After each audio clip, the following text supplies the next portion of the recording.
হরপ্পা সভ্যতা। হরপ্পা সভ্যতার বিষয়ে জানতে গেলে জানতে হবে ইন্ডিস ভ্যালি সিভিলাইজেশন থেকে হরপ্পা সভ্যতা এসেছে।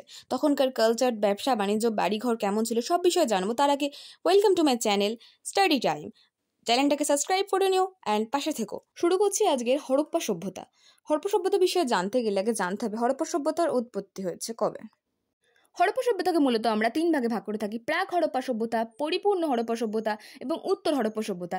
প্রাক হরপ্পা সভ্যতার সময়কাল হচ্ছে 3200 BCE থেকে 2600 BCE পর্যন্ত এবং পরিপূর্ণ হরপ্পা সভ্যতা সময়কাল হচ্ছে 2600 BCE থেকে 1900 BCE পর্যন্ত এবং উত্তর হরপ্পা সভ্যতা হচ্ছে 1900 BCE থেকে 1300 BCE পর্যন্ত।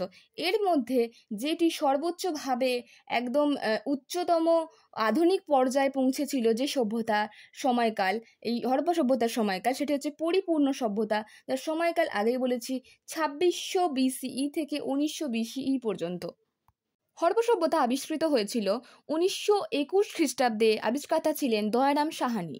হরপ্পা সভ্যতা যেখানে আবিষ্কৃত হয়েছিল সে স্থানের নাম হচ্ছে ইরাবতী নদীর পূর্ব তীরে বা বাম তীরে পাকিস্তানের পাঞ্জাব প্রদেশের মন্টোগোমালি জেলায়, এবং সেখানে শস্যাগার এবং নৌকা তৈরির প্রধান কেন্দ্র ছিল। ভারতের মধ্যে সবথেকে বড় আবিষ্কৃত কেন্দ্র হচ্ছে রাখিগাড়ি। রাখিগাড়ি রয়েছে হরিয়ানা জেলাতে।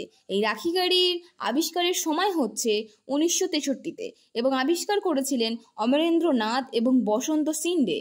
হরপ্পা সভ্যতার মূল উদ্দেশ্য ছিল বা মূল বৈশিষ্ট্য ছিল নগর পরিকল্পনা। সমকালীন পৃথিবীতে এই এত উন্নত নগর পরিকল্পনা আর কোথাও দেখা যায়নি, অর্থাৎ এর আগে কোনো সভ্যতায় এই ধরনের নগর পরিকল্পনা দেখা যায়নি। তো এই শহরগুলিকে মূলত 2 ভাগে বিভক্ত করা হতো: উচ্চ অংশ এবং নিম্ন অংশ।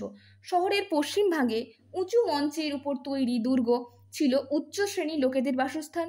নিম্ন অংশ বা লোয়ার পার্টে ছিল সাধারণ মানুষের বাসস্থান। এই নগর অঞ্চলকে পৃথক করার জন্য একটি প্রাচীর তৈরি করা হয়েছিল। তো এই হরপ্পা সভ্যতার যে রাস্তাগুলি ছিল সেটি ছিল উত্তর থেকে দক্ষিণ দিকে বিস্তৃত ছিল এবং অন্যান্য রাস্তাগুলি মূলত ছিল সমকোণে অর্থাৎ 90 ডিগ্রিতে।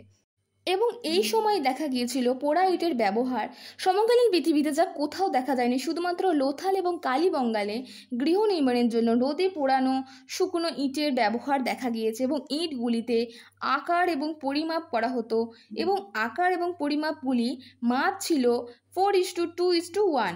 এছাড়া এল আকৃতির কুঠার এবং আকৃতির ইট পাওয়া যেত। ঠিক আছে, তৎকালীন যুগে হরপ্পা সভ্যতায় দেখা গিয়েছিল এরকম ধরনের নগর পরিকল্পনা, এরকম আর্কিটেকচার। ঠিক আছে, তো হরপ্পা সভ্যতাকে মূলত মাতৃতান্ত্রিক সভ্যতাও বলা হয়। তো আশা করছি হরপ্পা সভ্যতা নিয়ে বিষয়গুলি আমি ভালোভাবে বোঝাতে পেরেছি। এরকম ধরনের ভিডিও দেখার জন্য চ্যানেলের সাথে যুক্ত থাকো, চ্যানেলকে সাবস্ক্রাইব করে রাখো, বেল আইকনটা প্রেস করে অল করে রাখবে, যাতে করে এরকম নোটিফিকেশন সবার আগে তোমাদের কাছে পৌঁছায়। এবং এই চ্যানেলে এরকম ধরনের আরও ভিডিও আসতে চলেছে, তো please subscribe my channel study time.